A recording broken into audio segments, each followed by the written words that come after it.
જય માતાજી મિત્રો, હું વામન કુમાર આપ સૌનું મારી ચેનલ વામન પંડ્યામાં હાર્દિક સ્વાગત કરું છું. તો અત્યારે આપણે આવી ગયા છીએ મહાકાળી માતાએ જે બેટીમાં છે. તો ચાલો જઈને જોઈ. અને સરસ મજાની જગ્યા છે. તો ચાલો ધીરે ધીરે આગળ વધીએ. તો ચાલો ધીમે ધીમે જઈએ નીચે. જો આ રીતનો રસ્તો છે જ્યાં તમારું વાહન ઠેઠ માતાજીના મંદિર સુધી વ્યૂ જેવી વ્યવસ્થા છે. અને જો સરસ મજાની હરિયાળી ગીરની વચ્ચે જે માતાજીનું મંદિર આવેલું છે. જો નજીક જ છે, સામે જો માતાજીની ધજા દેખાય છે.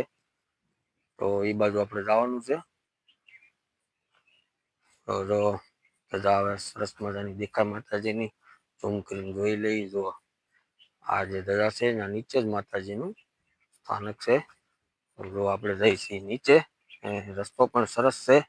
તમારું વાહન પણ ઠેઠ સુધી જાય એવું વ્યવસ્થા છે. તો ધીરે ધીરે વધીએ આગળ અને જઈ માતાજીના મંદિર તરફ. તો જો અહીંથી કેવું સરસ મજાનું વ્યૂ છે જંગલનો. અને આગળ છે નદી. નદી થઈને સામે કાંઠે છે માતાજી. આપણે ત્યાં જવાનું છે. તો ચાલો આ નદીના નજીક જ પહોંચી ગયા છીએ. નદીનો અવાજ પણ આપણને સંભળાઈ રહ્યો છે.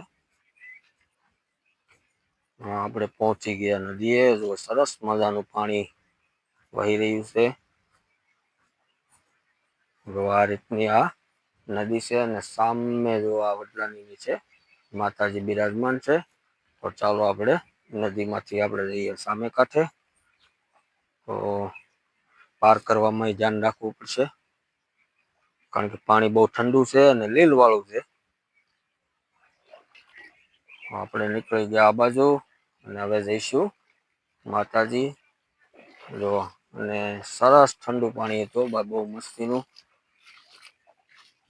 અને જો આંબા છે ઘણા બધા. અને આ બાજુ છે માતાજી, સામે છે વડલો. વડલાની આગળ છે માતાજીનું મંદિર. તો ચાલો પેલા ફટાફટ માતાજીના દર્શન કરીએ. તો આપણે પહોંચી ગયા છીએ. અને વડલામાં પણ ઘણી બધી ધજાઓ છે. હિસકો પણ બનાવેલો છે. જો અહીંયા હિસકા ખાવાની પણ વ્યવસ્થા કરેલી છે. સરસ મજાની કોઈ છોકરાઓએ કોઈ બનાવેલી છે દોરીથી. અને આ છે માતાજીની ધજાઓ, જે ઘણી બધી અહીં વડલામાં લગાડેલી છે. જે ભાવિક ભક્તો આવે એ ધજા લેતા આવે છે અને અહીંયા મૂકતા જાય છે પછી. અને આ છે ખજૂરીના ઝાડવા. જો આ છે ખજૂરી. અને અહીંયા બાજુમાં ખોડિયારમાં છે, પણ એમના દર્શન કરશું. તો પેલા જઈએ સરસ મજાની જોવા નદી. ખળખળ ખળખળ પાણી વહે છે અને શુદ્ધ અને ચોખ્ખું પાણી છે. ને આ છે મહાકાળીમાં. ચાલો એ બાજુ પેલા જઈએ. ચપ્પલ આપણા કાઢી નાખીએ અહીંયા અને જઈએ માતાજીના મંદિર તરફ. અને આ બાજુ જો આ કોટલો પડ્યો છે, આમાં ઘણી બધી વસ્તુઓ છે અહીંયા, જે અહીંયા માતાજીના કામમાં વાપરવામાં આવે છે. જો આ ડોલું છે, થાળી છે અને ઘણું બધું વાસણ પણ છે. ને તમારે કાંઈ દાન દેવું હોય તો અહીંયા દાન પેટી પણ છે. ને ગોદડા છે ને કાર્પેટો પણ છે. અને આ કોઠલાની અંદર પણ જો વાસણ બધું છે જ તે. તપેલા છે, હાંડો છે ને ઘણી બધી થાળીઓ નાનથી ને એવું બધું આની અંદર છે તે. એ પણ તમે ઉપયોગ કરી શકો છો. અને આ બાજુ પણ છે. જો આમાંય વાસણ છે.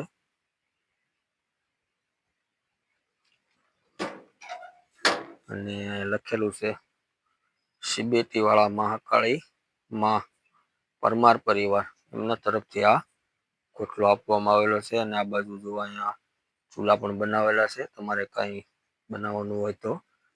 અને તપેલા છે, પાથરવાની કાર્પેટું પણ છે. તો આ રીતનું બધું છે. તો ચાલો જઈએ માતાજીના મંદિર તરફ. જો આ છે માતાજીનું મુખ્ય મંદિર, જેમાં મહાકાળીમાં બિરાજમાન છે બેટી વાળા. જો આ છે માતાજીની પ્રતિમા. ને સરસ મજાનું નાનું એવું મંદિર બનાવેલું છે અહીંયા. જો આ રીતનું. અને પાછળ લખેલું છે શિબેટી વાળા મહાકાળીમાં. આ છે માતાજીનું ત્રિશૂળ.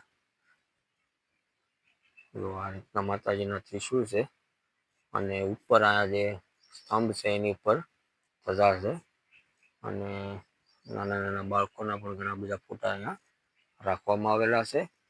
ચાલો આપણે અહીંથી જઈએ નીચેથી હવે આગળ અને સામે છે ખોડિયારમાં, ત્યાં કરીએ દર્શન. અહીંથી જાવ આપણે ખોડિયારમાં. જો આ અહીંયા સાલા કાઢવાની વ્યવસ્થા છે, જ્યાં તમે શ્રીફળના સાલા ઉતારી નાખવાના. તો હાલો આપણે જઈ ખોડિયારમાં બાજુ પછી નીચે નમીને જવું પડશે.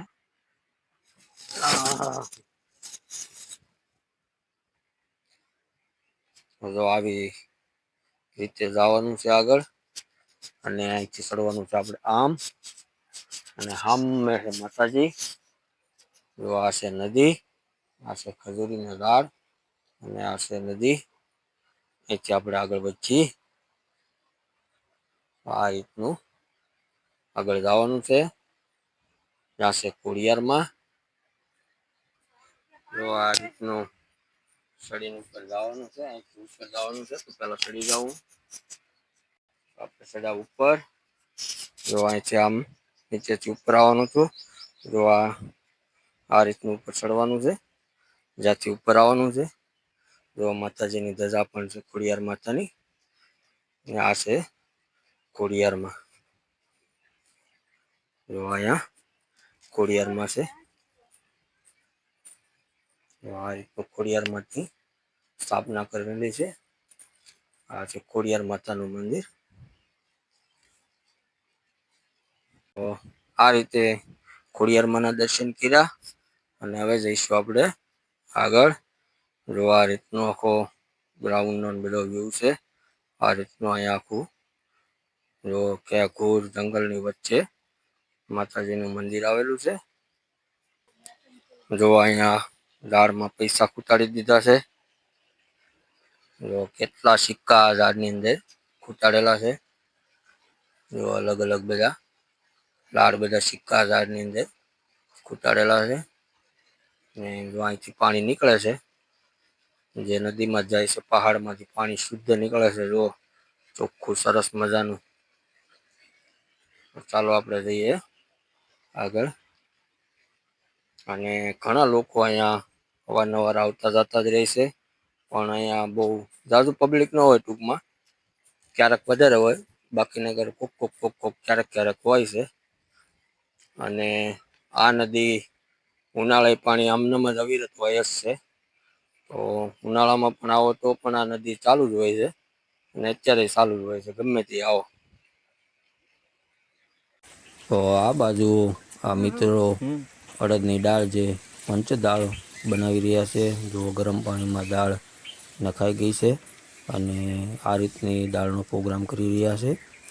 તો જો આ રીતે દાળ ચૂલા ઉપર ચડાવી દીધી છે અને આ બાજુ આ લોકો ડુંગળી અને એવું બધું મરચાં છે, ઝીણા ઝીણા કટિંગ થઈ રહ્યું છે. તો આ રીતનો સરસ મજાનો કુદરતના ખોળે પ્રોગ્રામ ચાલી રહ્યો છે. તો આ તો આપણો આજનો સિબોતીવાળા મહાકાળી માતાનો બ્લોગ. તો વિડીયોને અહીં પૂરો કરી અને ફરી મળીશું નવા બ્લોગમાં. ત્યાં સુધી જય માતાજી. જો તમને વિડીયો ગમ્યો હોય તો લાઈક કરજો, શેર કરજો અને સબસ્ક્રાઈબ કરવાનું ભૂલતા નહીં. જય માતાજી.